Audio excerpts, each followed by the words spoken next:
wetin be this? Wetin be this? Jesus.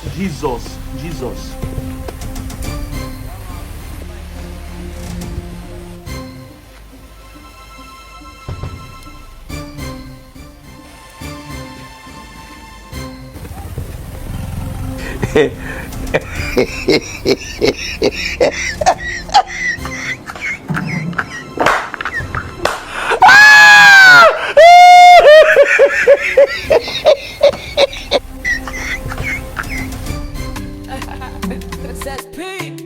What is always happening to you? How do you want to learn? Success P. Leave fine girls alone.